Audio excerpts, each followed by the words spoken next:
So you survived the hang? I did, yes. It was a lot of fun.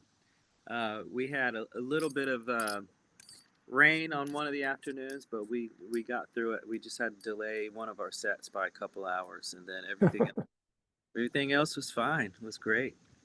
How many folks do you have out there for that?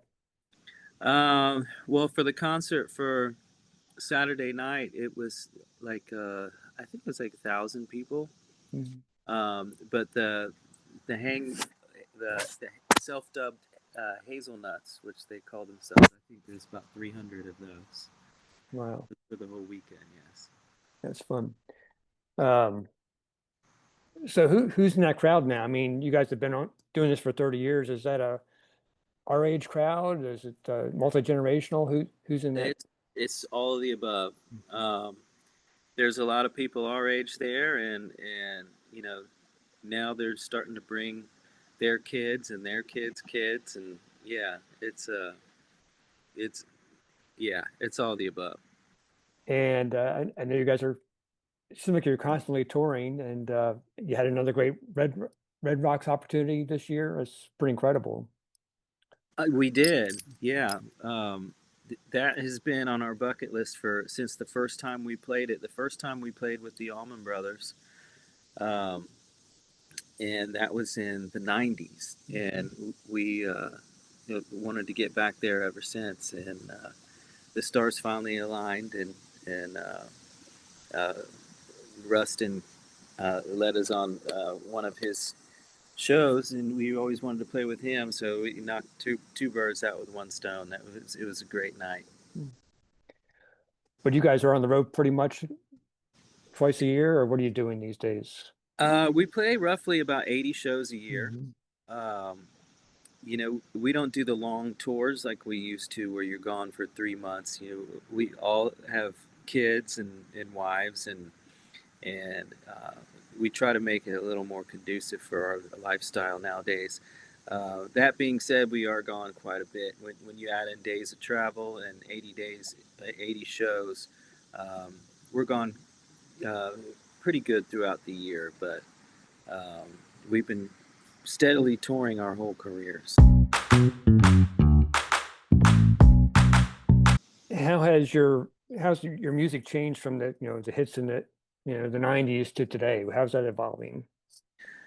Um, well, I think just by being a live band that plays so much, that we naturally get better at communicating musically, and we've become a better live band, which translates into the studio. We still record the way we always have, which is we set up and we play the songs as a live band. We try to capture what we do live and get it on CD. But I think we've grown as players and as writers.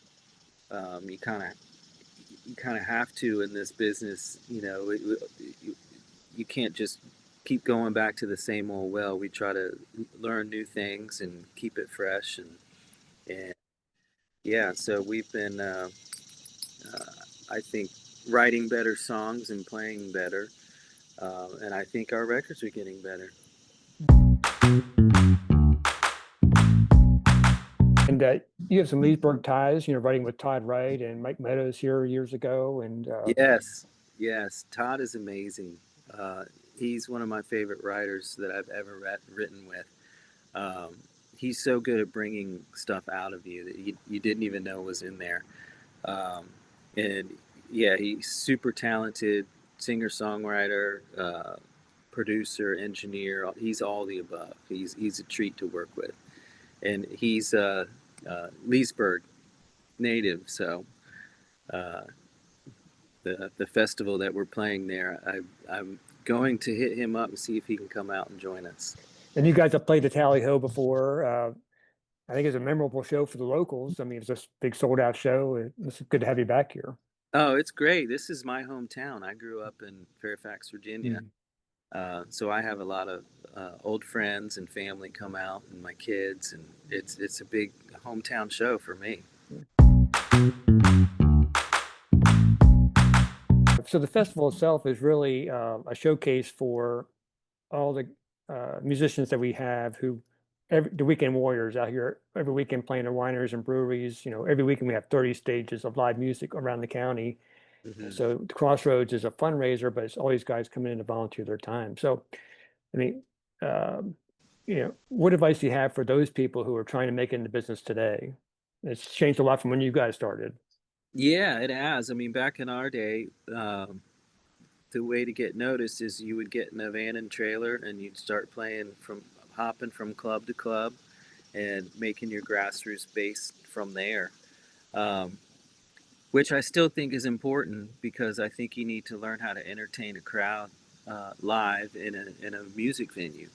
Um, but now, of course, with social media and YouTube and Facebook, that's an extremely important part of the puzzle, and a lot of people, that's how they even start their careers, and they continue to have wonderful careers through that medium.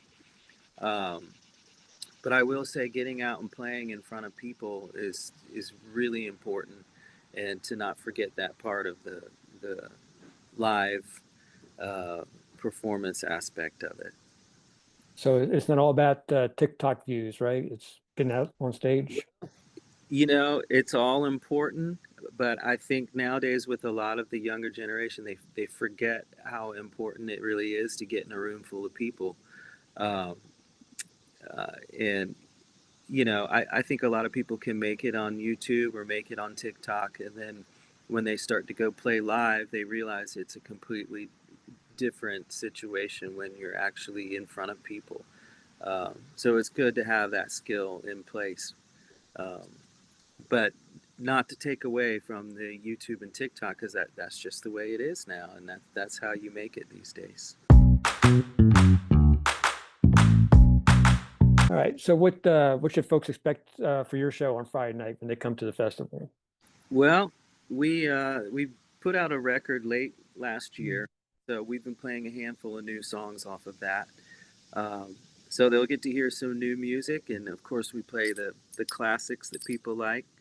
And we've been experimenting a lot with some new things in our sets. We always try to keep it different. We don't play the same set night to night. We make it up as we go along. And Leesburg, since it's my hometown, is going to be my set. So I promise to make it fun. All right. We're looking forward to it. Appreciate you getting up early and hanging out. Oh, yeah. Good Well, to see thank you so much, and hope to see you out there. you.